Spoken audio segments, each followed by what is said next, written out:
الفاتحة بسم الله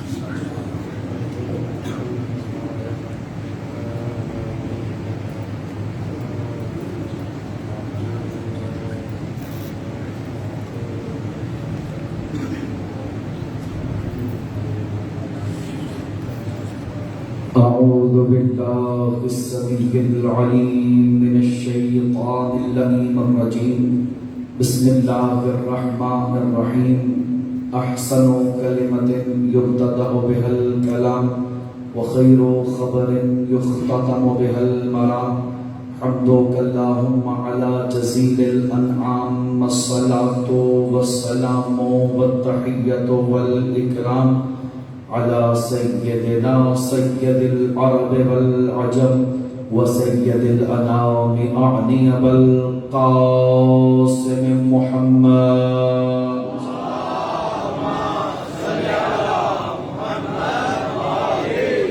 الصلاة والسلام والتحية والإكرام على أهل بيته البررة الكرام ولا سيما علي عليه السلام جازم أعناق النراس واللئام والذي رفعه علما للإسلام ولا سيما بقية الله المنتظر إمام زماننا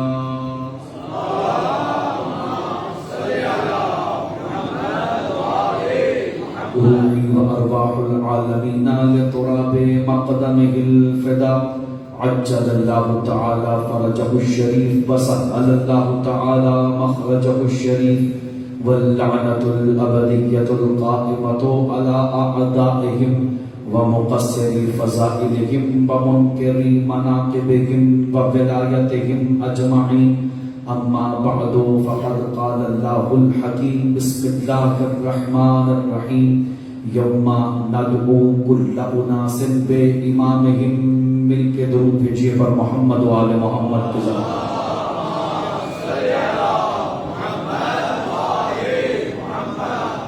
اپنی حاجات کی برابری کے لیے تعجیل ظہور قائم آل محمد کے لیے پھر بھی زحمت صلوات عطا فرمائیں۔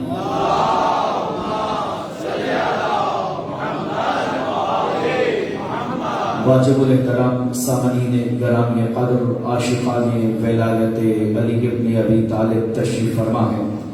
ہر صاحب خرد و عقل گھرانے کا یہ قانون رہا ہے کہ وہ اچھے دنوں میں سے کچھ بچا لیتے ہیں تاکہ کل آنے والے مشکل دنوں میں آسانی ہو سکے، اور یہ ریت ہر صاحب فہم و فراست کے لیے برابر علم عمرانیات میں بھی لکھی جاتی ہے کہ بچت اس لیے ضروری ہے تاکہ کل کی گردش ایام سے جو مشکلات جنم لیتی ہیں ان سے بچا جا سکے۔ تو جب سامعین ایک عام صاحب عقل و فہم و فراست یہ بات جانتا ہے تو خالق کائنات خالق عقل نے بھی اسی تناظر میں قانون بنایا اور قرآن میں آیت بنا کے بھیج دی، بقیت اللہ خیر لکم ان کنتم مؤمنین۔ اللہ نے اچھے دنوں میں 1 سے لے کر 11 استعمال کیے، 12ویں کو بچا لیا تاکہ جب مشکل آئے تو مشکل کشا کا بیٹا بھی تھا۔ آواز آ رہی ہے؟ بقیت اللہ مجھے حکم بھی تھا، شب جمعہ بھی ہے اور ویسے بھی بقیت اللہ فاؤنڈیشن کے زیر اہتمام، تو میں نے موضوع بھی چن لیا، بقیت اللہ خیر لکم ان کنتم مؤمنین۔ اللہ کا بچایا ہوا تمہارے لیے خیر ہے۔ معبود ہر کسی کے لیے خیر ہے؟ فرمایا نہیں، جو صاحب ایمان ہے اس کے لیے تو خیر ہے، جو صاحب ایمان نہیں ہے اس کی خیر نہیں ہے۔ اللہ کا بچایا ہوا اچھا ہے، معبود ہر کسی کے لیے اچھا، فرمایا نہیں جس کا شجرہ اچھا ہے یہ اس کے لیے اچھا ہے۔ اور جن کے شجروں میں گرج چمک کے امکانات ہیں، بقیت اللہ ان کے لیے ننگی تلوار بن کے نازل ہوگا۔ اللہ کا بچایا ہوا تمہارے لیے خیر ہے اگر تم صاحب ایمان ہو۔ اللہ نے شرط لگا دی، بقیت اللہ سے خیر لینا ہے تو ایمان پیدا کرنا پڑے گا۔ معبود اب ہم یہاں الجھ گئے کہ ایمان کی تعریف کیا ہے، اس کے شرائط کیا ہیں، اس کے تقاضے کیا ہیں، اس کے نتائج کیا ہیں، اس کے علامات کیا ہیں، اس کے صفات کیا ہیں۔ فرمایا الجھنے کی ضرورت نہیں ہے، محمد مصطفیٰ جنگ خندق میں تمہیں بنا بنایا ایمان دکھا رہا ہے۔ بتوجہ ہے کہ نہیں آپ حضرات کی؟ آؤ چلے اس مرحلے میں جس وقت ایک گستاخ ہاتھ میں تازیانہ اٹھائے ہوئے در مصطفیٰ پہ گستاخی کر رہا تھا اور رحمت للعالمین کی جبین پہ غضب کے تیور نمایاں ہوئے اور فرمایا کہ کون ہے جو اس کتے کی زبان بند کرے؟ سرکار آپ تو رحمت خدا ہیں، آپ کو یہ اتنا غضب؟ فرمایا اس لیے کہ میں قانون دے کے جانا چاہ رہا ہوں، جو بھی در رسول پہ گستاخی کرے گا اس کو کوئی رعایت نہیں ہے اور رعایت ہونی بھی نہیں چاہیے۔ اور اس وقت فرمایا کون ہے جو اس کتے کی زبان بند کرے گا؟ منبر پہ میں نہ بولتا اگر رسول نہ بولتے تو۔ برابر میں ایک صاحب کہنے لگے بڑا بہادر ہے، بہت بہادر، بڑا شجاع ہے۔ حضور فرما رہے تھے درندہ ہے، وہ کہہ رہے تھے بہادر ہے۔ جن کی رسول سے ڈکشنری نہیں ملتی ان کی نظر پہ اور ہے۔ فرمایا کہ کون ہے جو اس کی زبان بند کرے؟ وہی کھڑا ہوا جسے کھڑا ہونا چاہیے تھا۔ ہر میدان کا مرد کھڑا ہوا، سرکار میں حاضر۔ فرمایا علی تو بیٹھ جا، بڑے بڑے سورما ہیں ادھر ابھی۔ سرکار نے بٹھایا، پھر فرمایا کون ہے؟ پھر علی کھڑے ہوئے، پھر بٹھایا، پھر علی کھڑے ہوئے۔ سرکار جانتے تو آپ بھی ہیں، یہ جرأت بس ابو طالب کے بیٹے میں ہے، آپ اٹھے علی کو بٹھاتے کیوں ہیں؟ فرمایا اس لیے کہ جو ادھر ارد گرد بیٹھے ہیں کہ بعد میں شکوہ نہ کرے کہ ہمیں تو علی نے موقع ہی نہیں دیا ہے۔ اور تاریخ بتاتی ہے اس مرتبہ رسالت مآب نے ایک مرتبہ علی کو خیمے میں رکھا، اپنے نالین علی کو پہنائے، علی کے نالین خود سے بتن کیے، اپنی عبا علی کو، علی کی عبا خود پہنی، اپنی قبا علی کو، علی کی قبا خود پہنی، اپنی شمشیر علی کو، علی کی شمشیر خود پہنی، اپنی زرہ علی کو پہنائی، علی کی زرہ خود پہنی۔ یا یوں کہوں محمد علی لگ رہا تھا، علی محمد لگ رہا تھا۔ پورا حلیہ خیمے کی چار دیواری میں تبدیل کر کے مصطفیٰ باہر آئے، صحابوں کا مجمع تھا۔ آپ نے سارا علی محمد کی شکل میں بدل دیا، سارا محمد علی کی شکل میں بدل دیا، لیکن مجمع میں اپنی دستار اتاری، علی کے سر پہ رکھی، علی کا امامہ اتارا، اپنے سر پہ رکھا۔ سرکار ہر شے جب اندر تبدیل کر دی تو امامہ باہر کیوں؟ فرمایا اس لیے کہ میرے جانے کے بعد جھگڑا جوتیوں پہ نہیں ہوگا، بحث دستار پہ ہوگی۔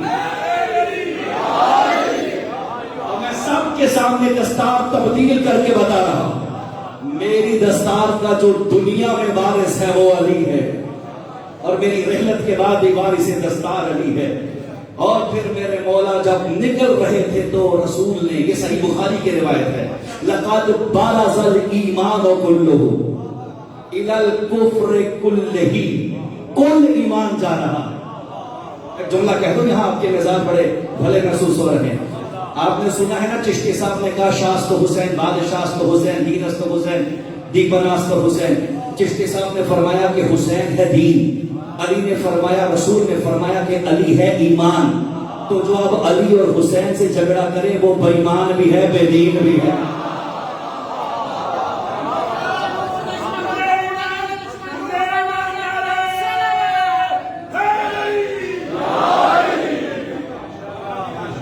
اللہ کا بچایا ہوا تمہارے لیے خیر ہے اگر تم صاحب ایمان ہو۔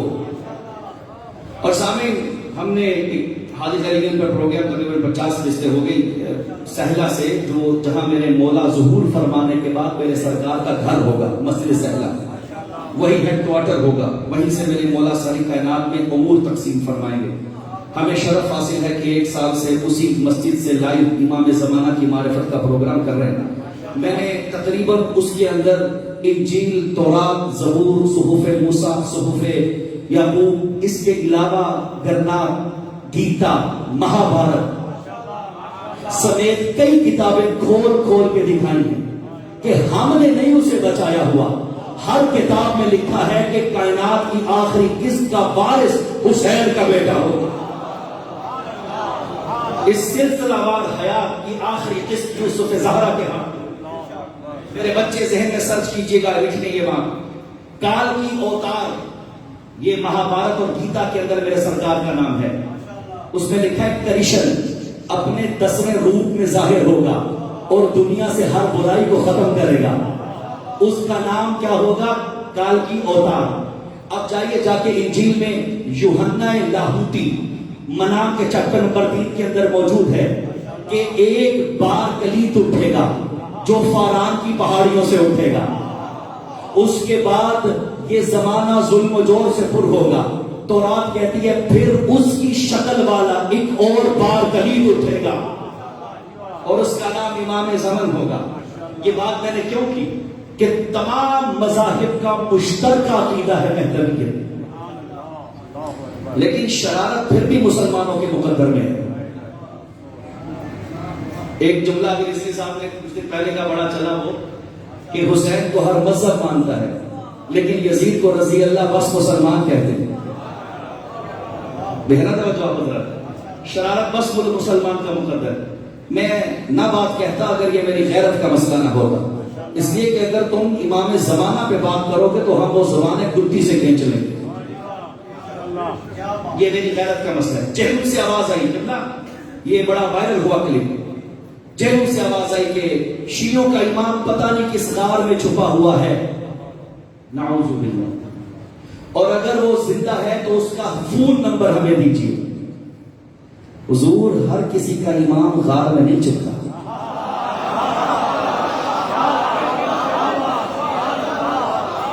اللہ کا شکر ہے نہ وہ ملے ہیں جو غاروں میں چھپتے تھے، نہ وہ ملے ہیں جو پہاڑوں پہ بھاگتے تھے. اللہ نے ہمارے مقدر اچھے کیے، ہمیں درار ملے ہیں، فرار نہیں. آپ چھیڑوں گے تو جواب تو ملے گا یہاں منبر حسین سے، اس لیے کہ منبر حسین امام زمانہ کا منبر ہے. ہم ہر کسی بات کو برداشت کریں گے لیکن اپنی غیرت پہ حملہ برداشت نہیں کریں گے. اور اگر آپ کو ٹیلی فون چاہیے میرے مولا کا تو سودا کر لیتے ہیں. آپ اللہ کا ٹیلی فون دے دیں، ہم امام کا ٹیلی فون دے دیں گے. تو چلے لکھ لیں، ہم آپ کو دیتے ہیں ٹیلی فون. اللہ کے ٹیلی فون کا نام ہے 5 12 14. یہاں اگر فون ملاؤ گے تو 3 ہی جواب ملیں گے. کیا؟ ذرا غور کیجیے گا. پہلا جواب قرآن میں 3 باتیں لکھی ہیں اللہ نے. پہلا جواب قرآن میں یہ لکھا ہے ان اللہ و ملائکتہ یصلون علی النبی. میں بھی عرش پہ اس کے قصیدے پڑھ رہا ہوں، تم بھی فرش پہ محمد کے قصیدے پڑھو. دوسرا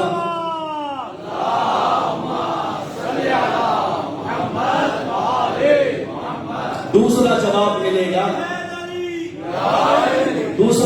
ملے گا فانتظروا فانی معکم من المنتظرین. تم بھی انتظار کرو، میں رب بھی انتظار کر رہا.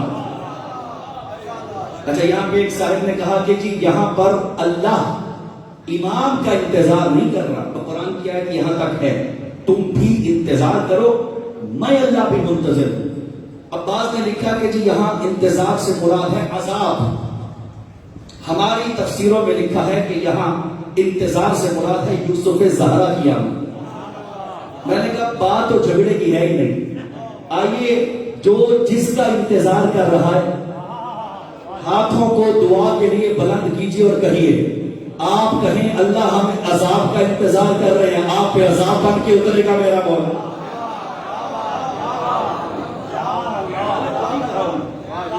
تیسری بات بھی آپ کو سننے کو ملے گی، لعنت اللہ علی الکاذبین.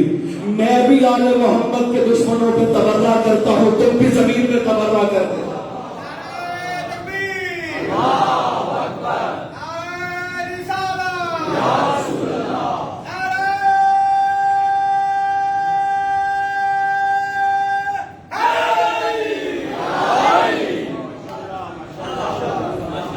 اچھا میں کچھ اور نمبر بھی آپ کے سپورٹ کر دیتا ہوں.